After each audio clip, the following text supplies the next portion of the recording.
Type 3 super hit type, अतिशय महत्त्वाचा type आहे. याच्यावरती 5 वेळा पेपर काढायचा, 4 वेळा प्रश्न येतो. So this type is very important. Heading काय दिले बघा मी टाइप 3 ला, combined equation from combined equation. म्हणजे आपल्याला कंबाइंड इक्वेशन काढायचे पण त्यासाठी आपल्याला कंबाइंड इक्वेशन दिलेलं असतं. So find combined equation from the given combined equation. आणि हे सीईटीच्या परीक्षेला पण येतं, हे जेडब्ल्यूच्या परीक्षेला पण येतं, त्यामुळे हे महत्त्वाचं आहे. Find the combined equation of pair of lines passing through the origin, म्हणजे ओरिजिनच काढायचे, अँड परपेंडिक्युलर, काय म्हटले बघा मी इथं, and perpendicular to the lines represented by the following equations. मग खाली जे इक्वेशन दिलेले आहेत हे काय खाली दिलेले equation, they are combined equation. मग find combined equation from the given combined equation. मग दिलेल्या कंबाइंड इक्वेशन वरनं कंबाइंड इक्वेशन काढा, दिलेल्या कंबाइंड इक्वेशन वरनं कंबाइंड इक्वेशन काढा. पण कोणत्या लाईनचं, अशा 2 लाईनचं की ज्या 2 लाईन ह्या लाईन्सला काय असतात, परपेंडिक्युलर. चला आपण कन्सेप्ट शिकूया. What is this, this is combined equation. हे काय कंबाइंड इक्वेशन कशाचं, पेअर ऑफ लाईन्स. कशाचं, पेअर ऑफ लाईन्स. म्हणजे या कंबाइंड इक्वेशन मध्ये किती लाईन आहेत, 2. ह्या कंबाइंड इक्वेशन मध्ये 2 लाईन आहेत, L1 and L2. याच्यामध्ये 2 लाईन आहेत, L1 आणि L2.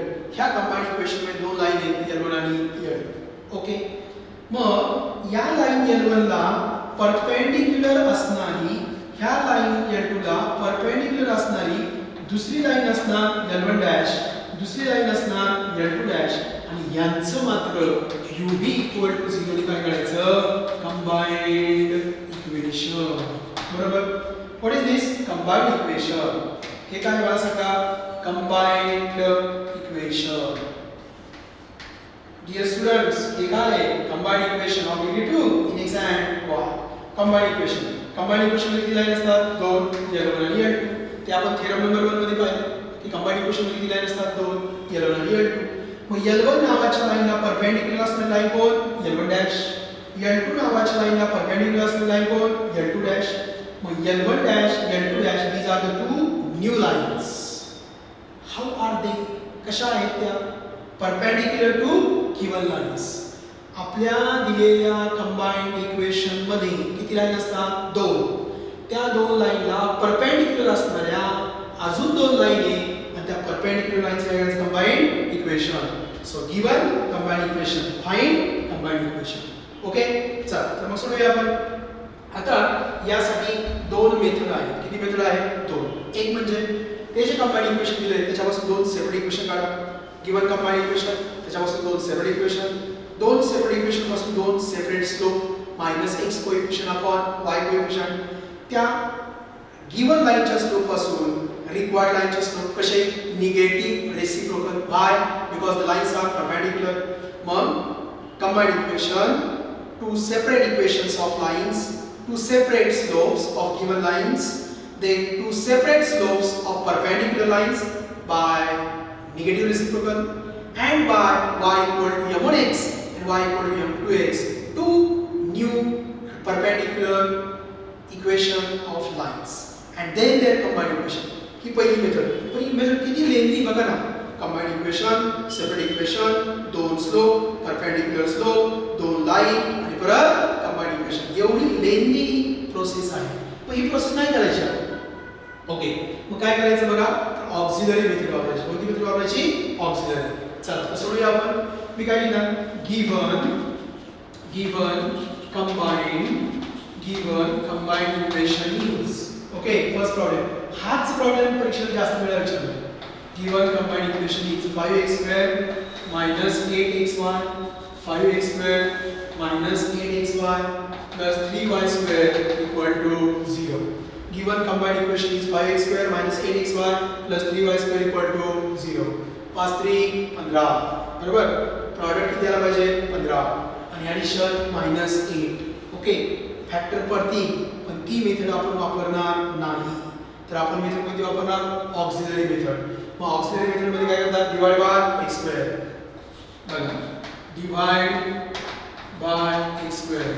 मग काय आलं, 5x square upon x square 5 minus 8xy upon x square minus 8y by x minus 8y by x.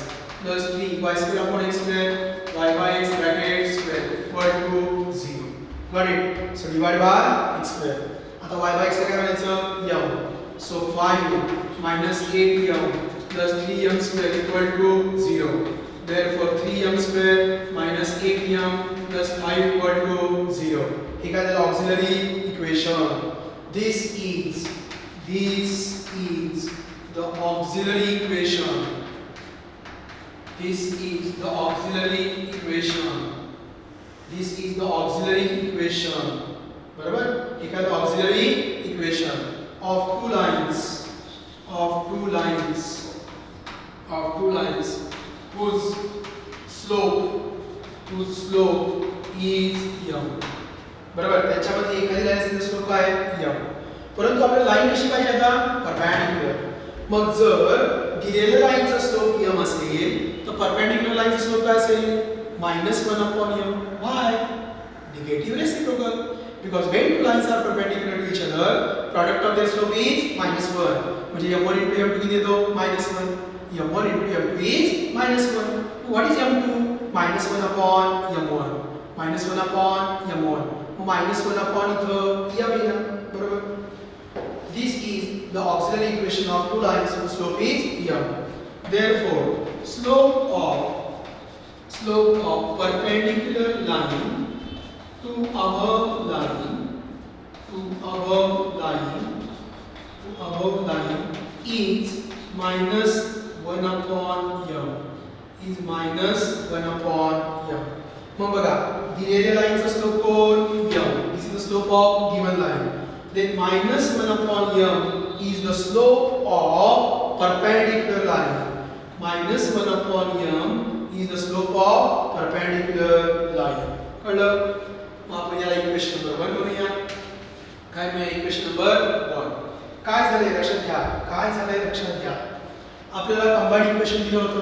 काय दिलं होतं आपल्याला कंबाइंड इक्वेशन.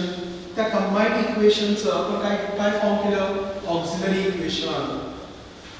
काय फॉर्म केलं ऑक्सिलरी इक्वेशन. ऑक्सिलरी इक्वेशन करता काय करायचं डिवाइड बाय x स्क्वेअर आणि y बाय x ला काय करायचं m. So this is the auxiliary equation of given combined equation. हे ऑक्सिलरी इक्वेशन दिलेल्या कंबाइंड इक्वेशनचं आहे. पण तुम्हाला असं कंबाइंड इक्वेशन काढायचं आहे की त्यामध्ये असणाऱ्या दोन लाईन दिलेल्या कंबाइंड इक्वेशन मधल्या दोन लाईनला काय असतात परपेंडिक्युलर. मग कंबाइंड इक्वेशनचा स्लोप जर m असेल तर ऑक्सिलरी इक्वेशन मधल्या कंबाइंड इक्वेशनचा स्लोप दिलेल्या लाईनच्या कंबाइंड इक्वेशनचा स्लोप m असेल तर परपेंडिक्युलर लाईनचा स्लोप काय ना निगेटिव्ह रेसिप्रोकल. हा m हा -1 upon m. बरोबर? Therefore we get equation 1 as आता हा m कोणचा आहे गिवन लाईनचा पण परपेंडिक्युलर लाईनचा कोण आहे -1 upon m. म्हणून m च्या ऐवजी काय लिहायचं -1 upon m. So 3 into -1 upon m bracket square -8 into -1 upon m plus 5 equal to 0. So 3 into 1 upon m square minus become plus 8 by m plus 5 equal to 0. सगळ्यांना divide काय करायचं m square equal to 0. मग इथे काय येणार 3 इथे काय होणार 8m plus 5m square equal to 0. m square तिकडे गेला 0 होईल. So 5m square plus 8m plus 3 equal to 0. बघा हे equation. This is the auxiliary equation of given pair of lines. And this is the auxiliary equation of perpendicular pair of lines. Main equation number 2. But m equal to y by x. Now 5 into y by x bracket square plus 8 into y by x plus 3 equal to 0. So 5 y square upon x square plus 8 y by x plus 3 equal to 0. Rationalise करा, छेद समान करा. याचा आपण छेद समान करूया. म्हणजे काय बघा हे मी सुरू टाकतो सगळं. म्हणजे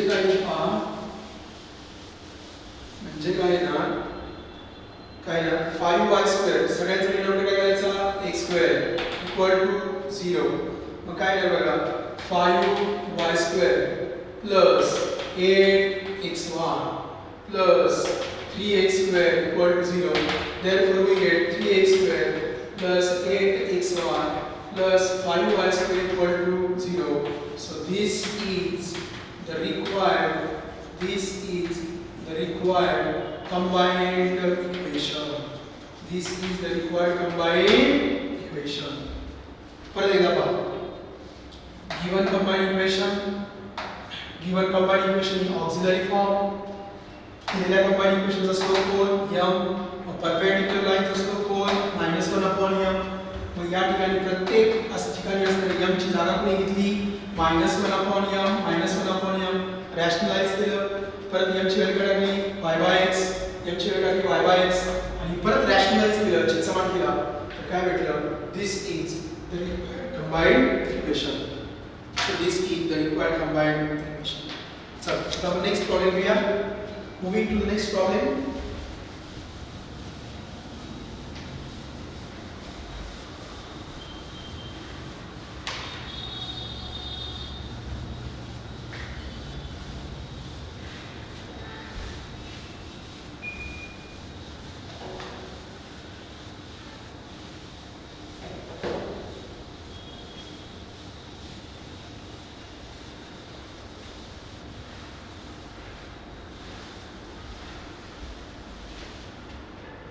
सर पहा काय दिलंय आपल्याला दिलंय xy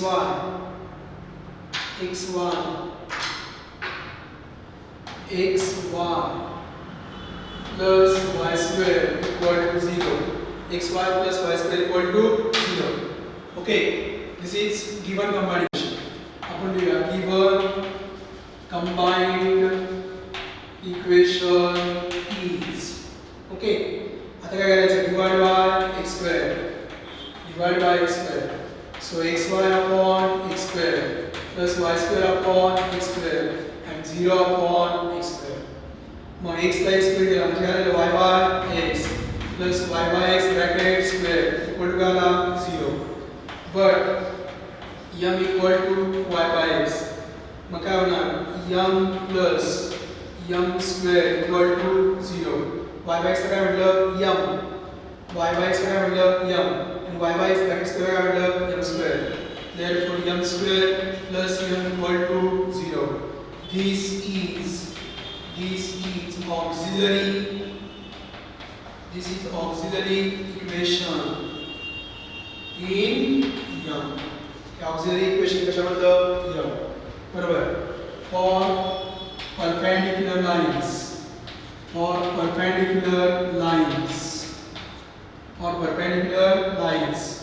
slope is आता slope काय येणार? याचा slope कोण आहे? m. याचा slope काय येणार? -1/m. equation number 1. Therefore equation 1 becomes equation 1 काय होणार बघा? m square म्हणजे काय? -1/m चा square plus m म्हणजे काय? -1/m equal to 0. minus झालं plus 1/m square -1/m equal to 0. मग डिवाइड बाय काय आलं? m square equal to 0. हा 1 minus m square म्हणजे m. रॅशनलाइज केलं ना, म्हणजे काय झालं बघा? 1 minus m equal to 0. m square केलं 0 आलं ना. या m च्या ऐवजी -1/m, या m च्या ऐवजी -1/m. मग छेद समान झाला म्हणजे काय आलं? m square. So 1 minus m rationalize केलं ना, rationalize केलं. So 1 minus m equal to 0. But what is m? Y by x. But m equal to y by x. Therefore we get काय ना बघा? 1 minus y by x equal to 0. म्हणजे काय ना? x minus y upon x equal to 0. So x minus y equal to 0. So this is the required combined equation. Here are the required combined equation. परत पहा xy plus y square equal to 0. Divide by x square. इथला y by x. इथला y by x square. मग m टाकला y by x. m plus m square equal to 0. m square plus m equal to 0.